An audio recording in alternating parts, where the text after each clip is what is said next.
नाज़रीन, कराची खां निकतल peoples party के अवामी मार्च जो इस्लामाबाद ॾांहुं सफ़र जारी है। पीपल्स पार्टी नए ॾींहं जो लॉन्ग मार्च जो रूट प्लान जारी करे छॾियो आहे। बिलावल भुट्टो की क़यादत में लॉन्ग मार्च कुछ देर में वज़ीराबाद का गुजरात लाइ रवानो थींदो। उन हवाले से वीडियो लिंक ते मौजूद है गाज़ी झंडे जी। गाज़ी जी बिल्कुल, बिलावल भुट्टो ज़रदारी जी क़यादत में ही काफ़िलो अॻिते वधी रहियो आहे। सुभाणे ही काफ़िलो इस्लामाबाद में हूंदो। अॼु असां गुजरांवाला ज़िले जे वज़ीराबाद वारे इलाइक़े में मौजूद आहियूं, जिते हज़ारनि जो अंग आहे कारकुननि जो, जिन खे राति टेंट सिटी में तरसायो वियो आहे।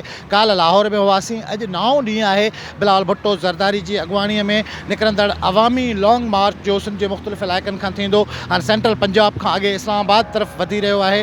सुभाणे आख़िरी ॾींहुं आहे। राति इस्लामाबाद में तरसण खां पोइ सुभाणे तमाम वॾे अंग में कारकुन इस्लामाबाद में गॾु थींदा ऐं इमरान ख़ान जी जेका वफ़ाक़ी सरकार आहे उनखे चैलेंज कंदा, वफ़ाक़ी सरकार जी पॉलिसियुनि खे चैलेंज कंदा ऐं वज़ीर आज़म खां इस्तीफ़ा जो मुतालबो कंदा। कुछ देर में ही काफ़िलो गुजरांवाला जे वज़ीराबाद वारे इलाइक़े मां इस्लामाबाद तरफ़ रुख़ कंदो ऐं अॻिते मुख़्तलिफ़ नंढनि वॾनि शहरनि में ख़िताब कंदो। राति देर ताईं इस्लामाबाद पहुचंदो।